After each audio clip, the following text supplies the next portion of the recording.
The way you feel when you have a morning wood and you have no one to take care of it. This is movie news reaction, sort of, / movie news. We're just going to talk about 2 stories. Let's just do them both right now, together, as one. Captain Thing together. They melded. Swamp Thing. So the first story is a really fucking sad story. And, you know, Zack Snyder had to leave the Justice League reshoots and what's going on with it because post-production. His daughter took her own life back in March, and he's been dealing with it, trying to throw himself into work, and decided now that he just can't do it. He needs to be with his family. Which is in fucking insane. Yeah, respect that he even stuck around this long and even tried. Yeah. You know, and it's also his wife. You know, I think she was doing executive producing of the film. She's also taking time. And, you know, I think I read a statement by her, and she said something to the effect that, you know, at the end of the day, it's going to be a great movie, but it's just a movie. This is real life. You know, my daughter, you know, and I saw a lot of insensitive pieces of fucking garbage shit juice out there that have said, like, well, what does this mean? Like, it's a fucking movie, guys. I mean, at the end of the day, I want it to be great too, but, you know, it's his kid. I mean, you can't be mad at him for leaving it. And I mean, but the thing is, what you can take solace in the fact that I think that they left it in good hands. Joss Whedon is taking over. Yeah. And helping with post-production. Now, everybody's like worried about, well, Joss Whedon's going to change this or change that. It's not. There are going to be a few extra scenes that he'll shoot in the post-production, but I think he's going to keep it in the vision that it was intentionally meant to be. And because why would Joss Whedon direct a movie if he's already done Avengers? Why would he want to do something else and say, I'll make an exact copy of it? He wants to be faithful to what Snyder's vision was and respectful of that, and he's just stepping in to help him out. Also, cunty are people who came out there like, oh, this is exactly what DC needs. Fuck that. Suck a dick, man. Like, seriously, suck a fucking dick. I saw that shit too. Like, Snyder was the worst thing that ever happened to DC. I feel bad for his family, but he's a shit director. What the fuck movies have you been watching, you... Or like, people like, Joss Whedon's here to save the day for DC and shit like that. Like, come on, you guys. Like, Zack Snyder, it goes back, honestly, it's also the Alien, the Covenant thing. Like people, like, hate the fucking movie. I understand some people hate it and they just hate it, and that's cool. But there's other people who are like, I wanted to know exactly this, and I want it to be exactly this way. Same thing happened with Batman vs. Superman, and some people ended up hating Zack Snyder. You're not going to please everybody. But the guy's a good fucking director, man. If you look at the shit that he's done, even if you don't like DC, and every director has a couple movies that aren't so great, but he did 300. Dude, he's a great director, and I even like his version of Dawn of the Dead back in the day. But no, I mean, you know, I feel bad for him and his family, and I hope everything goes well there. But you know, or he gets time to mourn. And Joss Whedon will not come in and you know, magically wand this thing away and make it some kind of Avenger ripoff. It's not going to happen that way. Look, DC is setting out on their own track in this way. They want a darker kind of set tone. I mean, they've changed a lot. I mean, from what the backlash that happened with Suicide Squad after Batman vs. Superman, they've changed a lot on how they interpret and integrate humor into the films. A lot more so than even I would have done. I'd been like, fuck that. I'm keeping my shit dark as hell. Yeah. That's just what I want to do. But nonetheless, they will, you know, they've added the elements of comedy in it, as we saw with the Justice League trailer. I think Joss Whedon is only a boon to this. I don't think that Joss Whedon is coming in at all to say, I'm going to put my spin and vision on this, and I think this is what I would do with Justice League, because I mean, he's thinking like, I'm doing a fellow director a favor by doing this. Yeah. So that's it. That's it. What I'm happy about is that it's in good hands with Joss Whedon, and I don't think that Joss Whedon, it's not because fuck Snyder. I would have loved to have Snyder as the main helm of DC. If Snyder had said, I'm going to be the guy that directs everything from now on, like Kevin Feige for Marvel, I've been fine with that. I'd be like, okay, that makes, I don't care, go ahead. Yeah, I like it too, and people don't give him credit for how great of a movie Man of Steel was. So you can say what you want about Batman vs. Superman, Man of Steel is really, they'll still say Man of Steel unfairly criticized. It is, because, Man of Steel was too dark. It's not Clark Kent. It's not Kal-El. Again, you had a mind of what you wanted to see, and they didn't project the exact thing you wanted, and you threw a fucking fit. But that's the side. I mean, it pisses me off. Exhibit fucking A. Superman Returns. Exhibit fucking A. They did exactly what you all, like, not you all, but people that have bitched about this being too dark. They did exactly what Christopher Reeve's Superman did. And it sucked. Nobody liked it because you know why? It was outdated and nobody cared. Brandon Ruth was a great actor. There was great scenes in that. But ultimately, at the end of the day, it couldn't connect with anybody and it was boring. So see Exhibit A.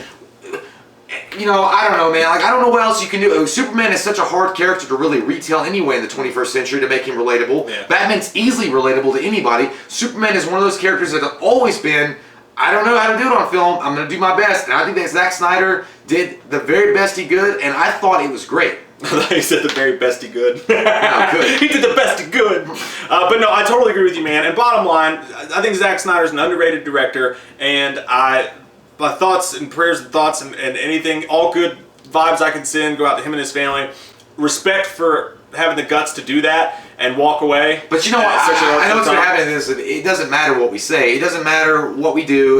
We're going to be labeled as DC fanboys that are just sucking the cock of Zack Snyder and company. It makes no sense whatsoever, even though we've given Marvel movies their fair share. We've always given Marvel. I've never once watched Marvel and be like, well, DC would have done it better. Yeah. Or watching DC movies like, Marvel would have done it better. Yeah. I cannot believe that is the mentality that people are taking into theaters and watch. Like, get the fuck. Go get laid. Pisses me off. Because you know these motherfuckers don't get laid. Take out your battery pack. I'm going to take out your fucking battery pack. Don't do that. David would be sad.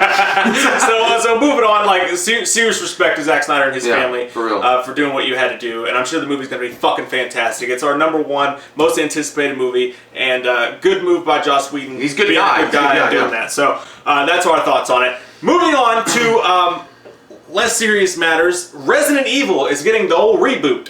And that's a fucking great thing. Look, people who love the current iteration... Stop it, goddammit! People who love the current iteration with the fucking crazy superhero, batshit Resident Evil that has nothing to do with the original iteration of the games are upset about this. What? Yeah, Milla Jovavich was like, good luck. Yeah, she's like, if you don't stay true to it, then people won't like it. And she was dogging it, and I'm like, you didn't stay true to it. I'd be like, Milla, we don't need luck. We have talent. Yeah, so to be fair, Alice is a badass, and the character's great, but it's not Resident Evil. No, that's a different movie. It's complete. Yeah. They could have called it The Fifth Element 16, and it would make more sense. But look, you know, this is exciting. Because Resident Evil could have been one of those movies that's mixed with Dawn of the Dead, with the action that you wanted, with the horror and suspense, and the political thriller aspect of it as well. Because it's dealing with corrupt companies and corrupt corporations and what they feel is the best for society. And, you know, who greases the wheel? The money greases the wheel. And we're just caught in the middle. Resident Evil, the original story, was amazing. And one, I think, did we review it? The original script? Yeah, we did. The Romero script would have been. I mean, it was rough. It was rough, but do I think that it was a way truer adaptation to what the game was and what it meant overall? Because that's when they actually, you know, back then they didn't take the game as serious art. They didn't take the game as serious storytelling. And nowadays, maybe they look at the game and they say, you know what? There's some really good writing in this. These are some decent characters that we could maybe flesh out a bit more for cinematic value. But at the end of it, the middle result, you know, how many licks does it take to get to the center of a Tootsie Pop? It feels good in the middle. And I think that's what they're going for. If they remake this movie and they do it right, it's going to be fucking phenomenal. Yeah, not remake the movie, but reboot it and make a version of the game. But, that's what you're saying. But going off of that thought, I want them to take the turkey baster from Don't Breathe, stick it right inside of that game, and suck out only the horror elements. Suck that fluid out. Suck the fucking horror elements right out of that goddamn turkey and turducken, and use that. That's what I want. I want to see Resident Evil 1 and Resident Evil 2. When you get to Resident Evil 3, you can go Nemesis and get fucking weird. I like Nemesis. You can get a little weird and crazy. That's fine. But even Resident Evil 4. Those first two movies though, I just so badly want it to be a haunted fucking house movie. Like and that based in that one house, low budget, scary as shit. Yeah, you want that intense thriller aspect of you don't know what's going to be around the next corner, because that's what the game was like. I mean, you'd be playing the game and all the lights off at 11 o'clock at night, and you open this door up and it goes, and you're like, oh shit, there's a fucking jumping, chimera that's gonna bite my face off. I didn't know that was there, and I gotta go back and get a puzzle. Imagine if they went and did that and used practical effects. Yeah. I want Chris Redfield. I want stars. I want Wesker. I want Barry Burton. I want Leon Kennedy. I want Claire in the second one. I want all of it. I want it now. You sound like that little girl in Willy Wonka. Daddy, give it to me. James Wan is going to be producing it. They're going to do up to 6 films. I love it. James Wan producing makes perfect sense. Here's where it goes. I don't like that. Well, where are we going? What am I going to do? I'm gonna plug. Jesus Christ, Wan. Here's where it gets a little bit weird. Greg Russo is going to be scripting the franchise starter, and he wrote Mortal Kombat.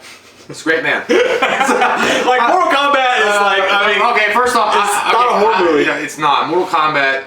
Mortal Kombat the movie has its own place in my heart. Right. I love Mortal Kombat. I don't know if I want but that I don't want. right. Yeah, if this is a reboot of the whole series, maybe he's learned a lot. But since then, I don't know. Now I will say this: if they go that route and they go with that campy style kind of thing that they did with Mortal Kombat in a way, it's gonna fucking fail. Go right back to the shit that they just did. So maybe him co-writing it is one thing.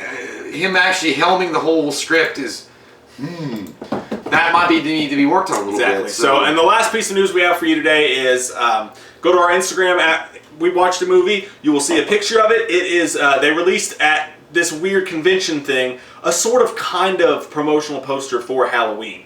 And oh yeah, I heard about that. It's like does it look good? No. Wait a minute. I think that one of our Facebook, one of the people, one of the few that have actually on our Facebook, they tagged me in it. Oh, I did see it. And you didn't fucking look at it? Yeah, I did. You piece of I looked shit. at it. No, I didn't. It's kind of weird, man. It's the most minimalist thing. I was at work. I couldn't stay. I was at work. We were on a break. I was on my phone. I was literally with somebody and it went. I was like, I gotta look at this really quick. quick. It's the most minimalist thing ever. He's actually holding the knife backwards, and it looks like you could have done it in MS Paint. But the whole point here is that it's going that's back one to the step original. further than Friday the 13th got. So it's a little bit closer to happening. So that's it. That is the fucking news. The news. We watched a movie. Yeah. We watched a movie. We watched it. We watched a movie.